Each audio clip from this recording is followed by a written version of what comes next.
Good morning, everyone. So let's get started with the final day of the workshop. The first talk will be on homomorphism counts by Phokion Kolaitis. Phokion, the floor.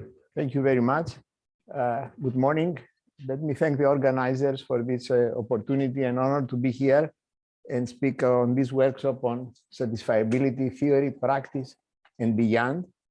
I highlighted the beyond, and the more I think about it, the more ambiguous this name looks to me. Because does beyond mean beyond theory and practice, in which case I have nothing to say, or does it mean beyond SAT? And I hope it means beyond SAT. And in fact, this would be theory beyond SAT. And let's start by going well beyond SAT. And here is a quote and a quiz. Let me read the quote. Mathematicians study not objects, but relations between objects. The replacement of this object by others is therefore indifferent to them, provided the relations do not change. The matter is for them unimportant. The form alone interests them. Any guesses as to who and when this was written? No, actually, that's a very good guess. Very good guess, but it is about 50 years before Alexander Grothendieck. It's by Henri Poincaré, 1902, from his book Science and Hypothesis in the English translation. He was 48 years old at the time. He died 10 years later, prematurely. And I have emphasized here the replacement of these objects by others is therefore indifferent to them, provided the relations do not change. What could he possibly mean? I think there is only one interpretation, and this is, Poincaré argued that in mathematics, we study objects up to isomorphism. And what I mean by isomorphism here, I don't need to tell you a definition. I have in mind isomorphism between relational structures, which in the case of graphs means there is a function that's one-to-one and onto from the nodes of the first graph to the nodes of the other graph, which preserves edges both ways. Now, the reality is that in mathematics, we study objects up to some other equivalence relation. Sometimes this equivalence relation is isomorphism in disguise. Sometimes it's not. For instance, topologists, general topology, classify topological spaces up to homeomorphism. In differential geometry, we have the study of diffeomorphism, and one could argue that these are the notions of isomorphism for these types of objects.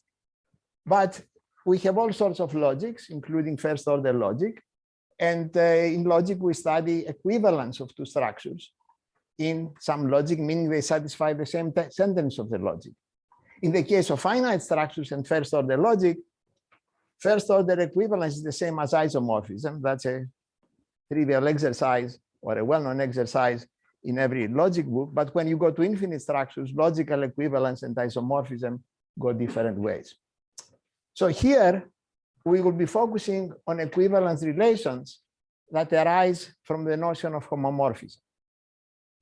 So let me remind you of what we mean homomorphism. Again, for concreteness, I will do it for graphs, but it's easy to see how to do it for arbitrary relational structures. So a homomorphism from a graph to another is a function from the nodes of the first to the nodes of the second, that it preserves edges from left to right. This means if I have an edge in E, an edge in G, then the image of this edge under the homomorphism is an edge in H. So it relaxes the notion of isomorphism in two ways. The function is not required to be one-to-one and onto, and the preservation of edges is from left to right, not also from right to left. Let's make it concrete.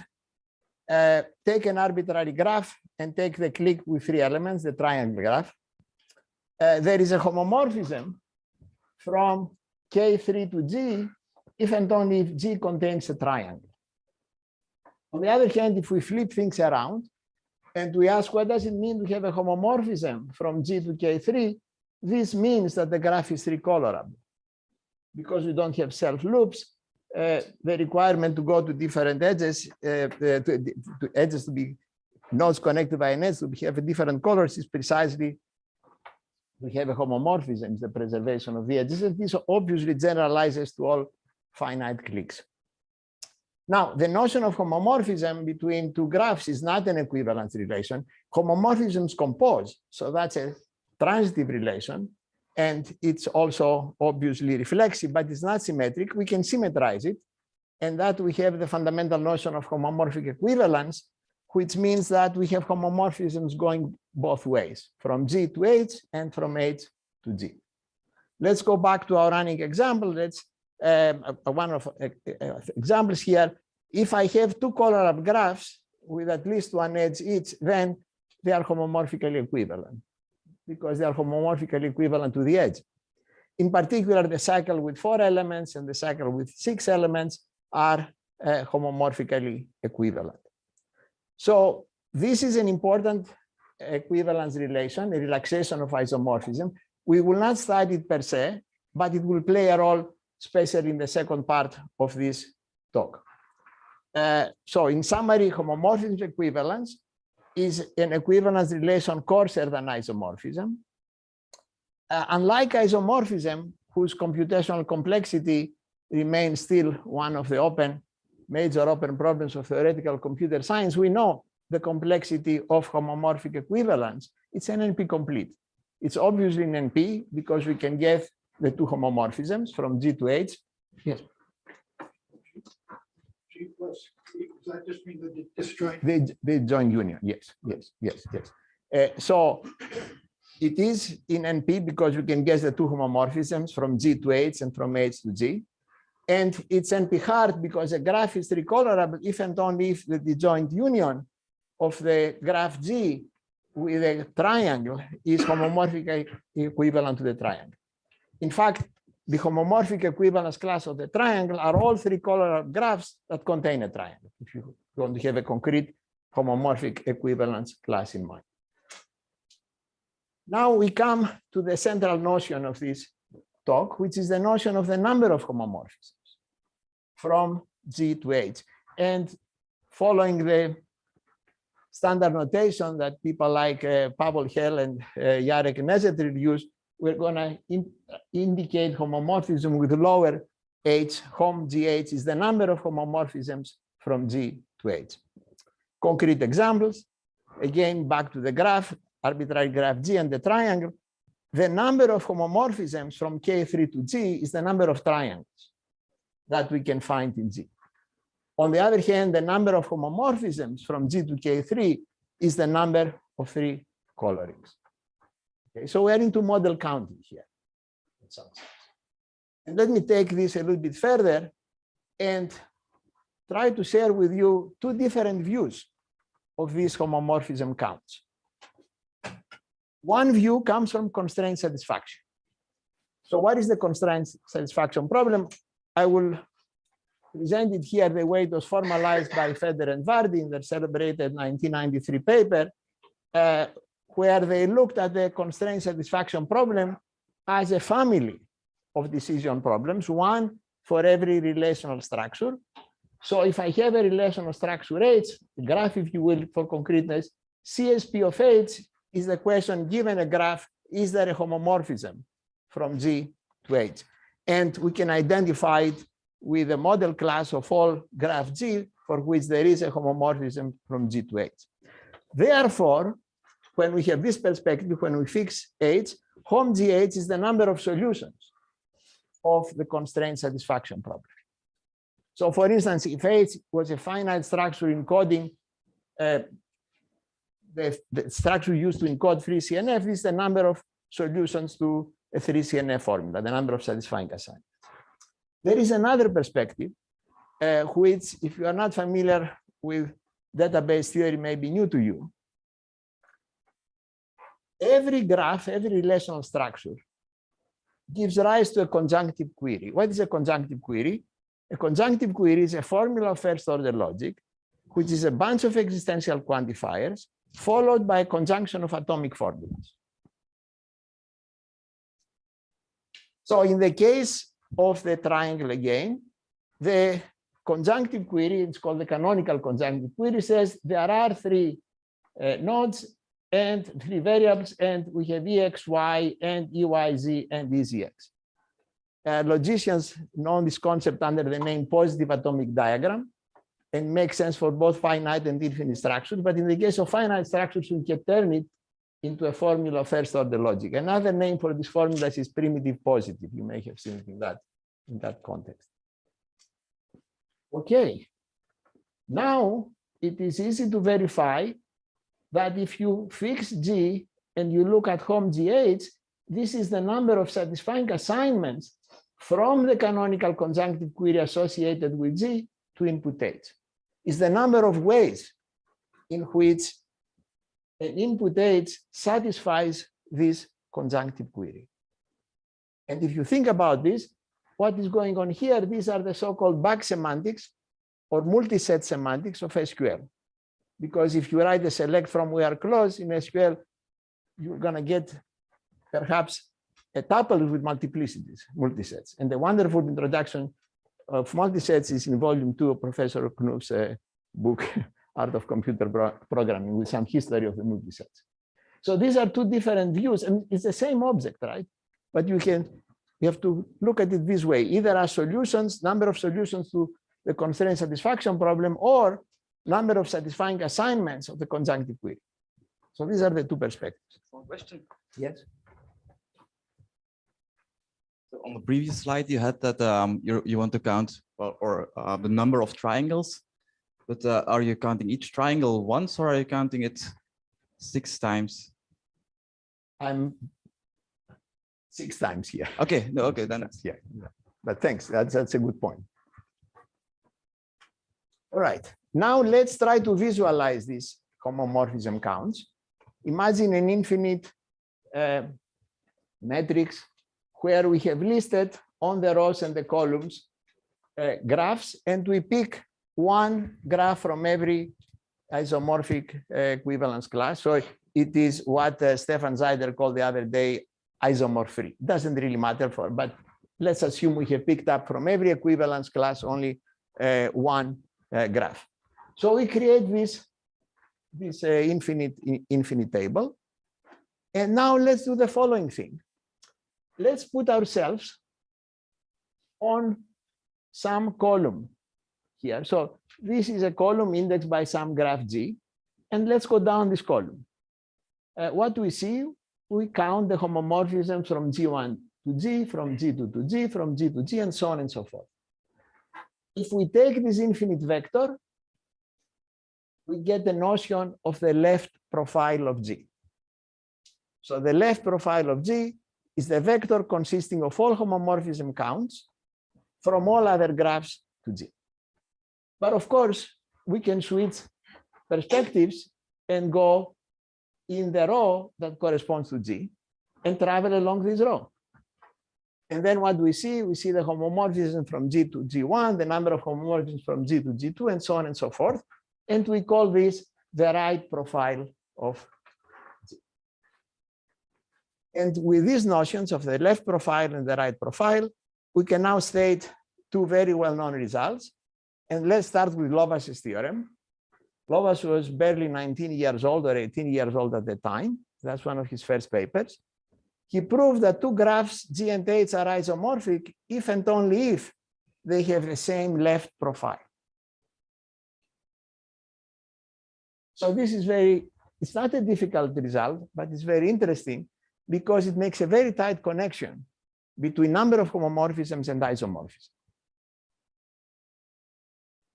Clearly, each count is an invariant of the homomorphic equivalence class. And this tells you if I take the entire vector of all counts, then that captures isomorphism.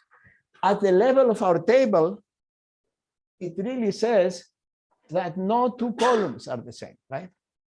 If I had allowed the same graphs from the same equivalence class to occur in this table, then it would say that two columns are equal if and only if the graphs are isomorphic, right? But since we have picked isomorph-free, this means no two columns are equal.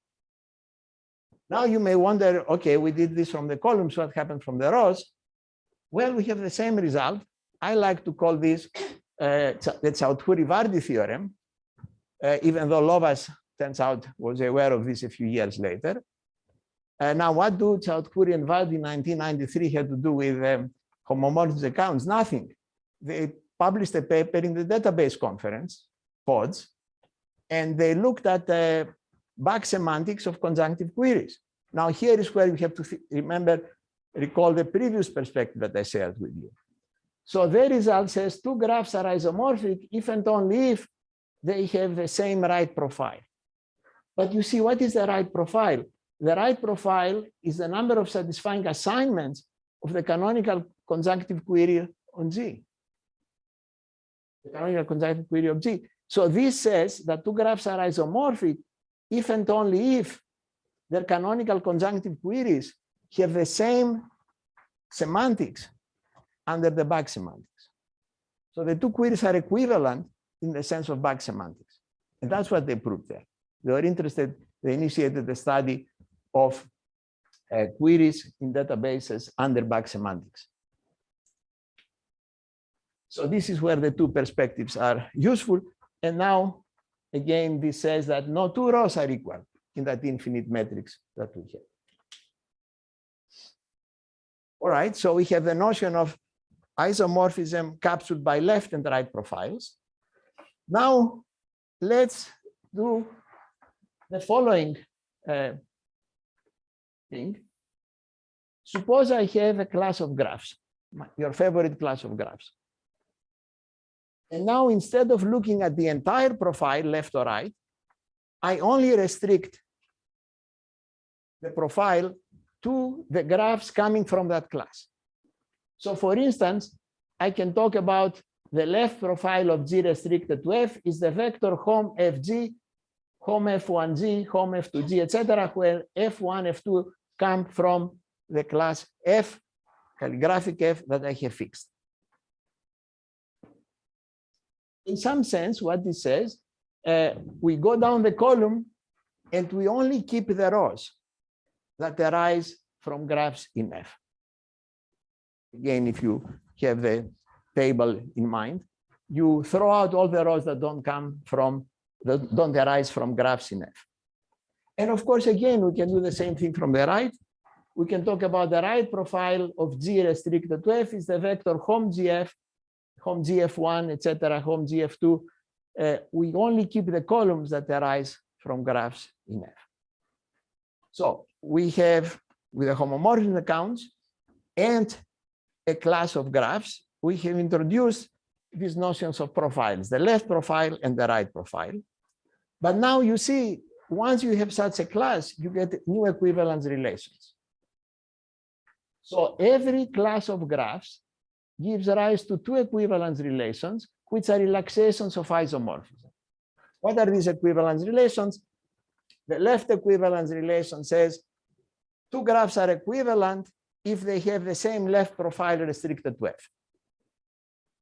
Two graphs are equivalent if they have the same profile restricted to F. That's the same right profile restricted to F. That's the second equivalence relation. Both these equivalence relations are relaxations of isomorphism. And now, of course, the natural question that arises is, what are these equivalence classes? Do we get any interesting equivalence classes this way? And now we also have a notion of expressive power, because we can look at all left profiles, restricted, and all the restricted right profiles, and see how do they compare. Is it the case that everything we can do with a left profile, we can do with some right profile, and vice versa? So is the left better than the right? Is the right better than the left? Or are they about the same? Now, to explain the first result in this line of work, I need to bring in some logic. These are counting logics with finitely many variables. These have been arguably one of the most extensively studied logics in finite model theory for the past 30 or 40 years. The idea is that you start with first order logic, and we restrict the number of variables you can use. because you think of variables occupy some cells in memory, and you want to restrict how many variables you have to use. You can reuse a variable many times. So the same variable may occur many times, but the total number of distinct variables is k. Now let's take this logic and add some counting ability to it. And this is first order logic with counting quantifiers, ck. And the counting quantifiers have this form. There exist i's, and the meaning of a statement exists iy phi of y means there are at least I nodes such that phi of y holds. No. Elements of the universe of the structure. For graphs, for vertices of the graph. In general, if I have a relational structure in mind, it will be elements of the universe of the structure. So, example, a graph is 7 regular. This property we can define in the counting logic with 2 quantifiers, with 2 variables, because you can say for every x, there are 7 y's that are connected to x, and it is not the case there are 8 y's that are connected to 7. On the other hand, if you were to spell this out, you would need 8 variables. Right? So here you can do it with only 2 variables if you allow this counting quantifiers. There is a very early paper by Tsai Führer-Immermann that had several results. This is not the most important result in the paper, but it's perhaps very fundamental.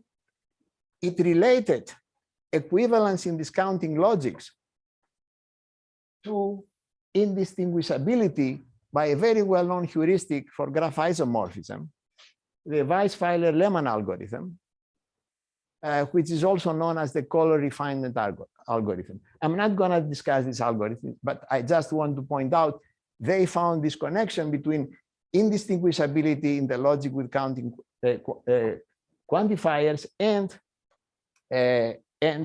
indistinguishability via this heuristic for graph isomorphism. The theorem says that 2 graphs are ck equivalent, satisfy the same sentences of the counting logic with k variables, if and only if you cannot tell them apart by the k minus 1 dimensional Weisfeiler-Lehmann algorithm. The 1 dimensional is also known as the vertex refinement, color refinement.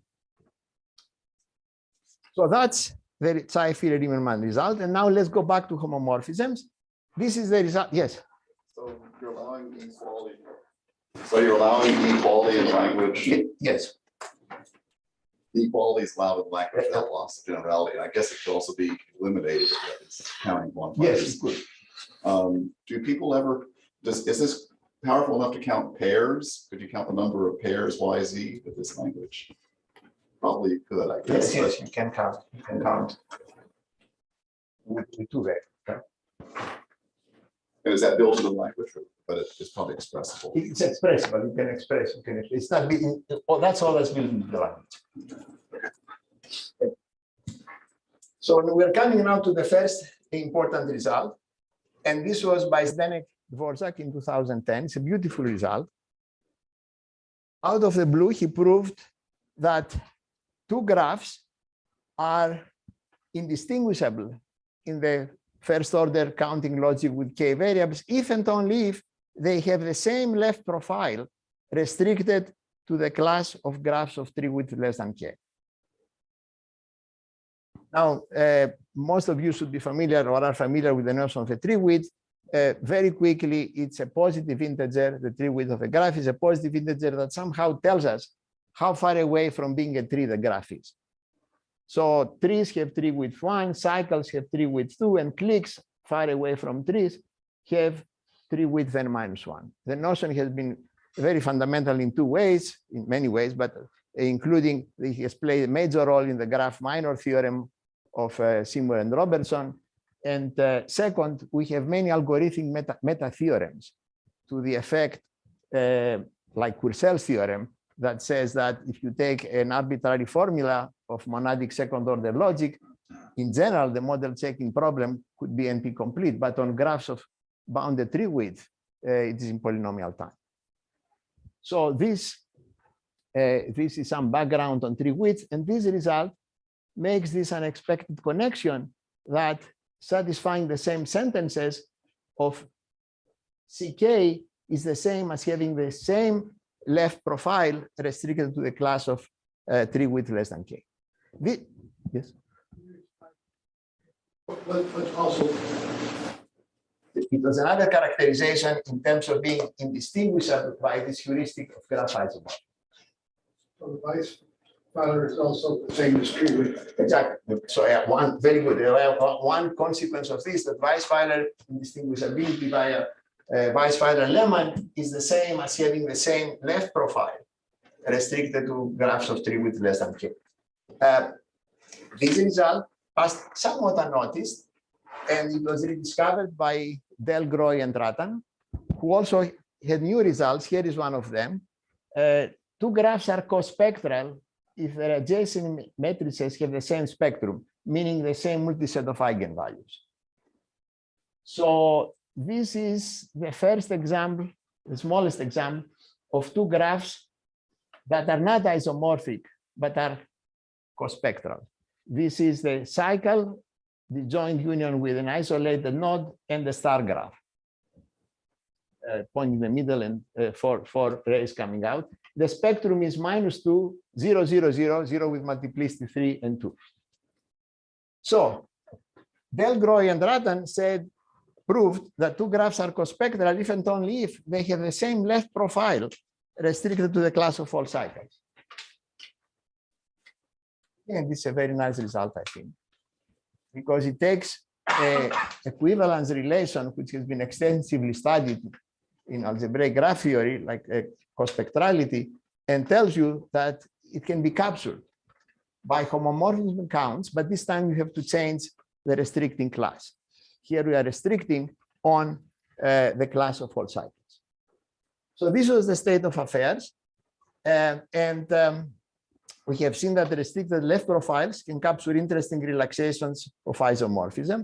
So with Alberta Cherias and my student Weilin Wu at UC Santa Cruz, we addressed the following question. This is happening on the left. What happens to the right? Can we characterize these equivalence relations by restricted right profiles? Can the right do as well as the left do? Doesn't have to be the same class. It's okay to use a different restriction. Just to see where we are. As regards isomorphism, we can use the class of all graphs, and then we can capture it with left and right profiles. For CK equivalence and cospectrality, we can capture them by restricting to graphs of Treewidth less than K into cycles. So the question is, can this CK equivalence and cospectrality be captured by restricted right profiles? And the answer is no. So this is a lower bound result, if you will, a negative expressibility result, that none of these equivalence relations can be captured by restricted right profile. So this is a strong statement that there is some things you can do from the left, but you cannot do from the right.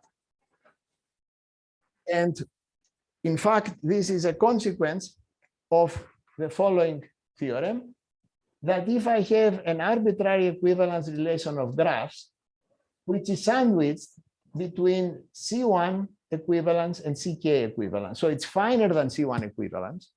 This is indistinguishability in the counting logic with one variable, but coarser than CK equivalence, indistinguishability K equivalence from some K bigger or equal than 2, then none of these equivalence relations can be captured by a right profile. Yes. So is there a reason left was studied more than the right? It does look like people are interested in the left. I think it was Lovász's theorem. It was because the Lovász's theorem came very late in 1967. It's practically in every textbook. It's in graph and homomorphisms of Helen Nesetril is there. And also he has the connection to constraint satisfaction as counting the number of solutions. The right profile, for me at least, coming from database theory, is the back semantics of conjunctive queries. And so it's a different kind of community. But thanks for the questions. That's the only explanation I have. I don't know if there's more profound explanation. What does it mean to be a class? Just a collection of graphs. Collection of graphs. I mean, can't you use that to define the class of all graphs? If I put the class of all graphs, I capture isomorphism. Here I don't have isomorphism. I have a. I'm saying, use that as a definition of a class. That homomorphism. I don't quite understand. I have some equivalence relation of graphs. And I want to know if there is some collection of graphs. Yeah. So that two graphs are equivalent if and only if my two graphs have the same homomorphism counts restricted to this class, this collection. But that doesn't define it. But that doesn't define out. No, because it's a negative result. We want to show that there is no such class. What I'm saying is, take G to be K3 and H to be K4 or something like this, and say let F be all the graphs that have the same number of homomorphisms. That may not express the equivalence But, relation. I'm starting with an equivalence relation. Someone gives me an equivalence relation. It is true. Of course, it is true. If I start with a class of graphs, then of course I can define an equivalence relation. Okay, I'm sorry. Thank you.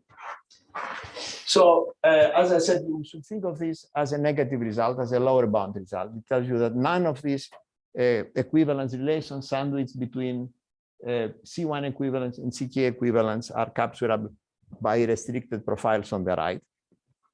Let me give you a bird's eye view of what's going on here. We proceed by contradiction. There is a trivial case and a non-trivial case. So we assume that there is such a collection of graphs. So that captures this equivalence relation in the sense that two graphs are equivalent in this if and only if we have the same right profile restricted to F. The easy case is where every graph in F is two colorable. Then we can immediately arrive at contradiction because we take the clique with 3 elements and the clique with 4 elements. We can tell them apart with a counting with 1 variable. Therefore, they are not equivalent in the sense of our equivalence relation. On the other hand, because neither K3 nor K4 are two colorable, they give us the same answer, 0 for every two colorable graph. In particular, they have the same right profile. Therefore, they ought to be equivalent, but this cannot happen because we have assumed that this cannot happen. All right. So now we go to the interesting case where there is a non-two colorable graph, and that requires some work. There is a beautiful theorem in the study of constraint satisfaction that preceded the Federer-Vardy dichotomy, Federer-Vardy conjecture, and the Federer-Vardy and the solution of the Federer-Vardy conjecture by Zook and Bulatov in 2017. And this is the dichotomy theorem by Hell and Nezetril. They said that for undirected graphs, if the graph is two colorable, then the constraint satisfaction problem is in polynomial time. That's easy. The difficult part to prove was that if the graph is not colorable, two colorable, then the constraint satisfaction problem is NP-complete. So for constraint satisfaction and undirected graphs, the dividing line is two colorability. From the work that has been done in constraint satisfaction, we are able to extract a definable dichotomy theorem. And the definable dichotomy theorem tells you that this dichotomy exists also at the level of logical definability. If the graph is two colorable, then the constraint satisfaction problem with respect to H is definable in the negation of data log. I'm not going to explain these terms.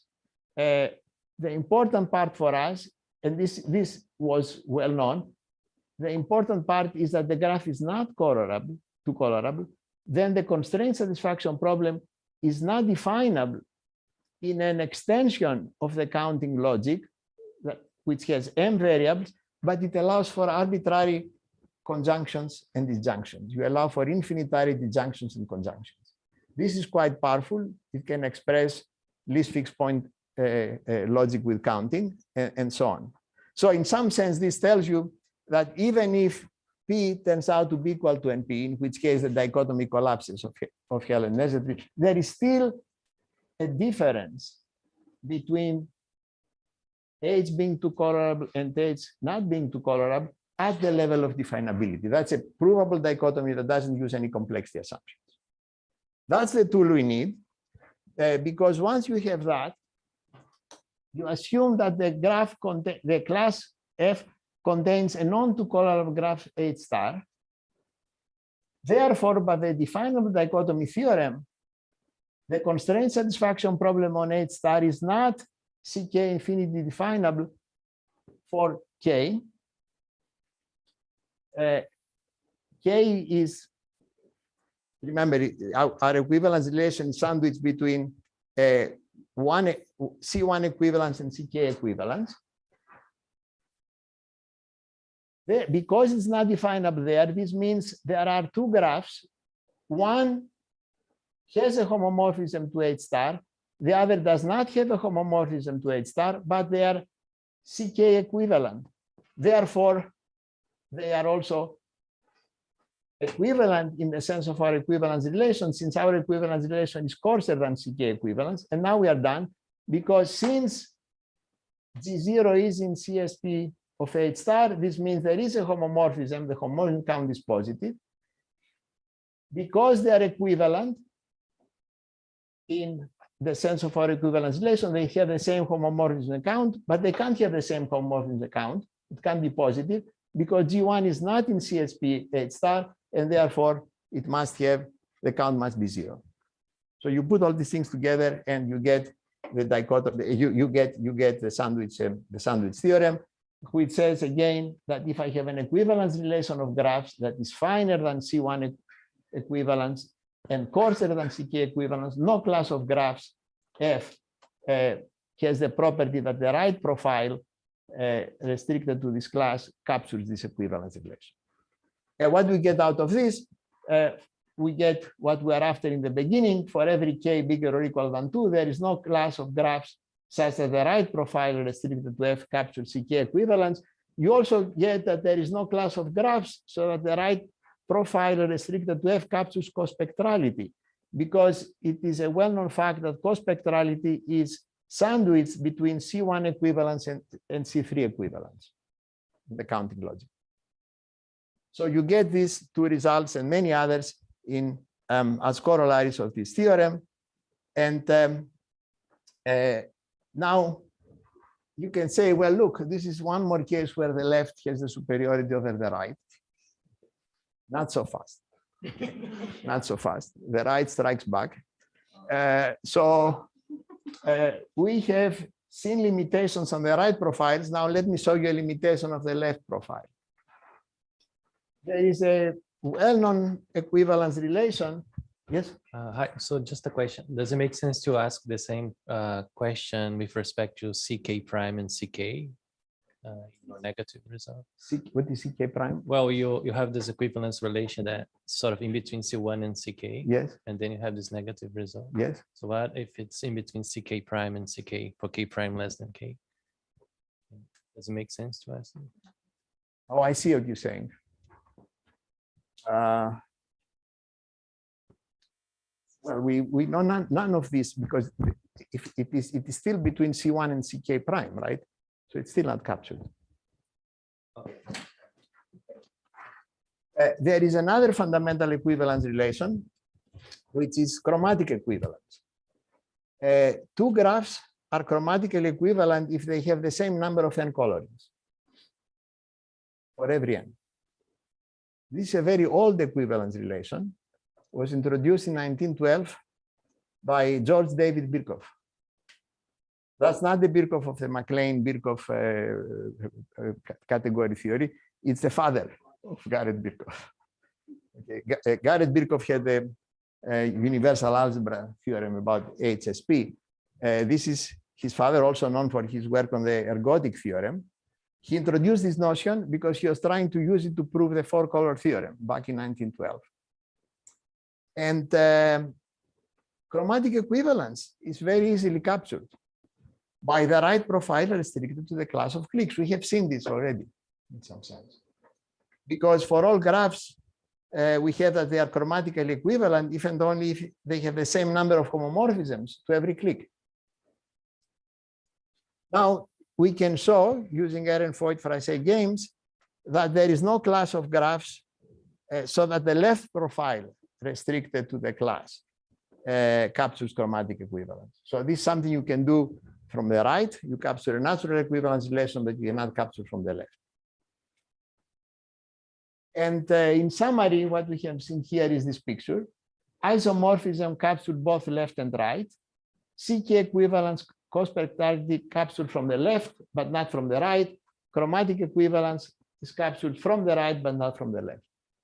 And then there are some other fundamental equivalences arising from logic. For instance, this is a Phokion equivalence, no counting, just first order logic with k variables. And this is the Ehrenfeucht-Frazee equivalence, quantifier depth k. We're looking at two structures being equivalent if they satisfy the same first order sentences of quantifier depth k, which is the same as saying the duplicator wins the Ehrenfeucht-Frazee game with k moves on these two structures. For this, neither the left nor the right works. There is no restriction that gives you this equivalence on the left, and no restriction that gives you the equivalence relation on the right. So this is the summary. And now in the remaining 10 minutes or so, I want to discuss the second part of the talk. Last year, there was a paper by Chen, Flum, Liu, and Zhang, who introduced a framework for testing membership in a class using finitely many homomorphism counts. So we have some collection of graphs. You can think of it as a property of graphs. And you want to test if a graph has this property. And you are allowed to ask queries that involve homomorphism counts. That's the idea. Let me give you a definition and say something more about the definition. So the definition says that if I have a collection of structures, we say that this admits a left query algorithm over the sum-meaning of the natural numbers if there exists a positive integer k, and there are structures f1, fk, and some set x subset to n to the k, so that for every structure G belongs to the class if and only if this finite left profile belongs to X. That's the definition. How should we think about this? There is a lot of work in database theory where we don't have access to all the data. We can only ask about certain patterns concerning the data. This is a whole area called answering queries using views, for instance. Okay. This is a variation of this, where you want to test membership in the class C or wherever your graph has the property. And all you are allowed is to ask homomorphic accounts against a fixed collection of structures. So you want to use these homomorphic accounts to test for membership in the class. It is easy to verify that the notion of having a left query algorithm over the sum-meaning of the natural numbers is the same as saying there is a finite class of structures, so that for all structures G and H, if they have the same left profile restricted to the class F, then one is in C if and only if the other is in C. So it's invariant under this equivalence relation of having the same left profile restricted to this class. Here is the Chen and Flum definition again. And here are a couple of results that they proved. They studied also the notion of a right query algorithm, exactly as we saw before. I'm not going to repeat the definition. Now you look at homomorphism accounts from the right. They saw that if you have a collection of graphs definable by a Boolean combination of universal first order sentences. So first order sentences, negations of first order sentences, conjunctions and injunctions of such things, every such class admits a left query algorithm. But you cannot do this from the right. They saw that the class of all triangle-free graphs does not admit a right query algorithm. This is actually quite interesting. Yes, Anani? Just a quick question. What the intuition behind the K here? What should we think of as a K? It is how many homomorphism questions can you ask? You have this fixed collection of graphs. And there is a difference if you can ask 2 or 3 or 5 questions. Actually, you can show it's a parametrization according to the number of K.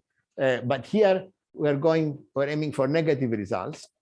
And so the K, we want to show that something doesn't exist for all K or exists for some K and then worry about how low can go with the K. That's what it is.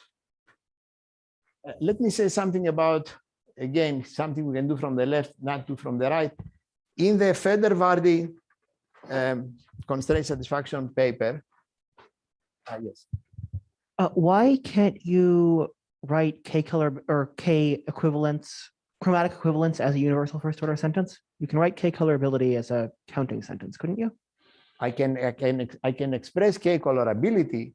Very good. I can express K colorability from the right in a trivial way. In fact,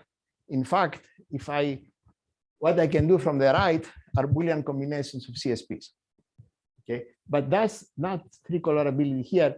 It is all the graphs that are triangle free. This is not tree colorability. It's the collection of graphs that omit a triangle. I more meant for part 1. In the previous, at the end of the last section. The part one is about what I can do from the left. At the end of the last section, you said that that chromatic equivalence did not have a left query algorithm, right? No, I said something different. That there is no class of graphs so that the class can be infinite here. The class can be infinite. Okay. Got it. Thank you. Thank you. Okay. So I was saying that in the Feder-Vardy paper on constraint satisfaction and monotone monadic strict NP, they point out that the class of all triangle-free graphs is not equivalent to any CSP problem. You cannot write it as a CSP problem. And for this, you use Erdős's theorem that there are graphs of arbitrarily large chromatic number and girth. This is a strengthening of this result. It tells you not only you cannot write it as a CSP, but even if you use counting solutions to CSP problems, you cannot express it with finitely many counts concerning CSP problems. So there is something to be proved here, and they proved that. So very recently, with Baldert and Cathy in Amsterdam, Victor Dalmau in Pompeu Fabra in Barcelona, and Wei-Lin Lu at UC Santa Cruz, we studied the paper that of Chen and Flum et al. That we saw before, and we did 2 things. We decided to go beyond the semmering of the natural numbers and consider the other important semmering, the semmering of the Boolean values, 0 and 1. And we studied query algorithms over the Boolean semmering, and then we became interested in comparing what does counting really give you? Is there a difference counting over the Boolean or counting over the natural numbers? What do I mean counting over the Boolean? Well, counting over the Boolean, hom fg is either 1 or 0. If there is a homomorphism, is 1. If there is no homomorphism, is 0. And now we can say that the class of structures admits a left query algorithm over the Boolean semi-ring. if there are structures F1, F2, Fk, and some set X, so G is in the class if and only if the left profile restricted to F1, Fk is in X. But now this is a Boolean vector, right? This tells you there is a homomorphism, there is no homomorphism. So the first result that we have completely characterizes the class of structures that admit the left query algorithm over the Boolean semiring. And the result says it admits a left query algorithm over B if and only if it's definable by a Boolean combination of conjunctive queries, if and only if it is first order definable and closed under homomorphic equivalence. Closed under homomorphic equivalence means exactly what the term suggests, that if you have a structure in the class and you have another one which is homomorphically equivalent to it, then the second one is also in the class. Now, 1 implies 2 implies 3 straightforward from the definitions. The interesting direction is 3 implies 1, and this uses tools by Ben Rosman, who in 2005 proved one of the remaining open problems in the model theory of finite model theory preservation under homomorphisms in the finite. Immediate corollary is that if you start with a class that you know it's closed under homomorphic equivalence, then this admits a left query algorithm over the Booleans if and only if it's first order definable. 2 important special cases are CSP. And in some sense, that's a strengthening of a result that Albert had even before the Rosman's theorem. And every homomorphic equivalence class is clearly closed under homomorphic equivalence, tells you the only ones that admit a left query algorithm over the Booleans are the ones that are first order defined. So this clarifies completely the picture what you can do over the Boolean semiring. Now let's compare what you can do over the Boolean versus what you can do over the natural numbers. It is very straightforward to see that if you have a left query algorithm over the Boolean, then you get a left query algorithm over the natural numbers. It's also easy to see that you may admit a left query algorithm over the natural numbers, but not over B. For example, take C with a class of graphs with at least 7 or 27 or any number of edges. This is easy to see. You can do it over the natural numbers, but not over the Booleans. So it looks like the natural numbers can do more, but this is an unfair comparison. Why is it an unfair comparison? Because you see, if a class admits a left query algorithm over the Booleans, then it must be closed under homomorphic equivalence. So, but this class is not closed under homomorphic equivalence. So the question is, what happens if we create 11 plane field and we ask, I have a class of structures, it's closed under homomorphic equivalence. Does it make a difference if I use counting over the natural numbers as opposed to over the Booleans? So does counting buy me anything than over existence as regards classes that are closed under homomorphic equivalence? In particular, what can we say about CSPH? What can we say about the homomorphic equivalence classes? We saw before that over the Booleans, the only H's for which CSPH has a left query algorithm are the ones that are first order definable. Can I get a non-FO definable CSPH that admits a left query algorithm over the natural numbers? So we, Balder, Tenkate, Whalin, and I were struggling with this. We had it for the CSP, we had it for the equivalence, homomorphic equivalence classes. We did not know how to do the general case. Then Victor Dalmau came into the picture and he produced a very beautiful solution to this problem. And the result is that for classes that are closed under homomorphic equivalence, there is no difference between the Booleans and the natural numbers. Whatever you can do over the natural numbers, you can also do over the Booleans and left query algorithms. I'll take 1 minute and suggest the idea here. The idea is, first of all, there are 2 ideas. One is so the interesting direction is how you go from the natural numbers to the Booleans? How do you neutralize the power of counting? Well, so we want to prove that 1 implies 2. So we take this set X, which is a subset of n to the k, and we write it as a disjoint union of basic sets. What is a basic set? Is a set where if one of the tuples have a 0 in one coordinate, then every other member in the set has a 0 in the same coordinate. When you do this, and you start with a C that admits a left query algorithm over the natural numbers, then what happens is that this decomposition gives rise to classes that are closed under homomorphic equivalence. That's easy to check. So it boils down to the following thing. Suppose C is closed under homomorphic equivalence and admits a left query algorithm over the natural numbers. Then it admits a left query algorithm over the Booleans because it is definable by this conjunction of conjunctive queries and negations of conjunctive queries.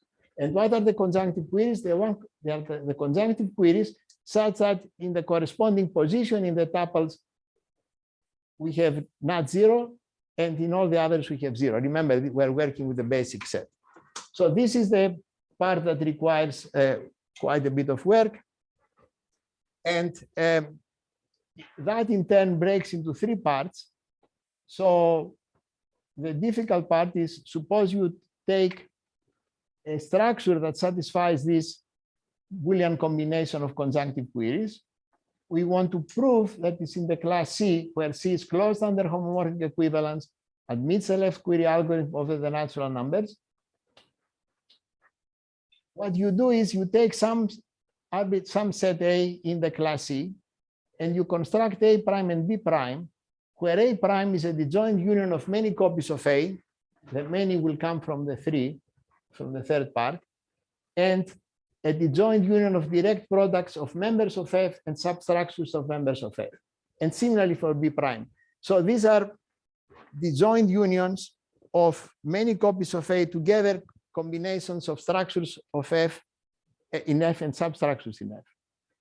You arrange things so that this A prime and B prime have the property that A prime is homomorphic equivalent to A and B prime is homomorphic equivalent to B. And then the homomorphic counts of A prime and B prime are the same with respect to F in the sense of the natural numbers. This uses a polynomial interpolation result. And the polynomial interpolation result tells you how many copies you must use. And now you have it because by 2, A was in the class. Since A prime is equivalent to A prime is in the class.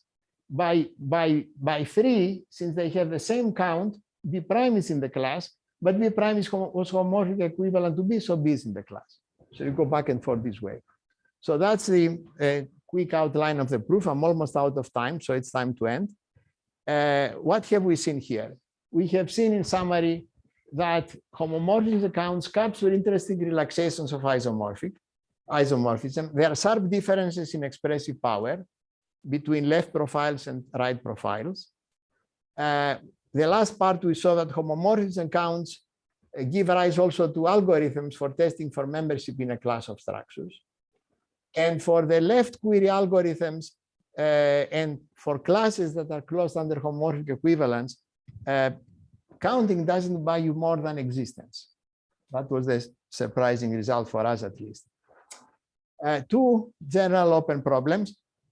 We have studied a little bit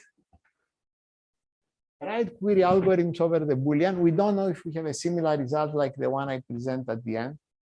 If there is a difference between counting and existence and for right query algorithms.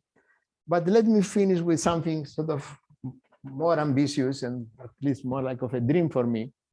Can we characterize the logics for which L equivalence, indistinguishability in the logic, is captured by restricted left or by restricted right profile? What is going on here? Well, for 40 years, a few 100 meters from here, there was Alfred Tarski in the math department from 1942 until his death in 1983. And Tarski in 1950 gave an an address in the International Congress of Mathematicians. And he made a case why you should develop model theory. And his goal was to characterize notions of meta-mathematical origin in purely mathematical terms. And much of the work in model theory from that time on is exactly in this spirit. How do we take notions that are phrased in terms of logical terms, and we characterize them in purely mathematical terms? Concrete example is the Tarski-Walsh theorem that a collection of structures is definable by a formula first order logic if and only if it's closed under substructures. Or the Kissler-Shelah theorem that two structures are first order equivalent if and only if they have isomorphic ultrapowers. One notion is purely logical, the other is purely algebraic. So in some sense, I would like to think that this business of homomorphic accounts is an evolution or a continuation of Tarski's program by other means. Thank you very much.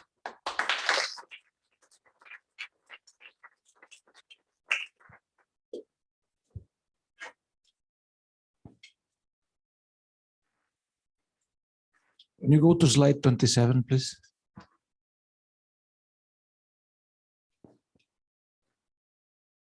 Yes. So I think there is also the tree depth. So tree depth, what is the status of that? Groy has the tree depth. Groy studied it. Yeah, so what's the status? Is it left can do it and right we don't know? Left, we don't know. We don't know about the right. Yeah. I mean, these are not the only results. There is another spectacular result that if you put on the left planar graphs, then you characterize quantum isomorphism. That's a spectacular result. And quantum isomorphism we know now is undecidable, right? So some of these equivalence relations are going to be undecidable. Of course, you expect that, but it's nice to see they arise from such a natural restriction on planar graphs. Going way back, we have this good matrix and no two rows are equal, no two columns. Is there a nice way to characterize the rows that do occur? So, for example, if somebody specifies it, row, can you say this is? This is a homomorphism account. Yeah. I don't know. It's a nice question. Thank you. I don't know. It may be known. I just don't know.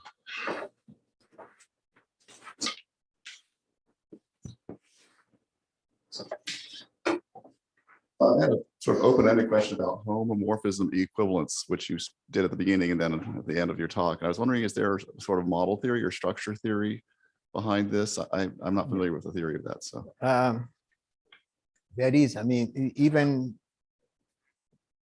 one of the results that we used in the first characterization, where I mentioned Rosman's theorem, he basically turns a version of homomorphic equivalence to quantifier depth equivalence at a higher level. I mean, so that's an interesting connection between the two notions, and that's what we needed. That's one of the results that I know. So maybe an example question would be: is there, take a class of homomorphism equivalent structures, and or a largest class of homomorphism equivalent structures? Does it have a minimal element, or is there or something? They were in the examples you gave at the beginning, for instance. Yes, I think this should be, some of this should be in the book by Helen Nezetril. They have studied there is an order. There is an order, and you can study the properties of this order, and a lot of it is known, but I can't give you a complete answer now. Okay, thank you. In the Helen Nezetril book, Graph and Homomorphisms, this order has been studied.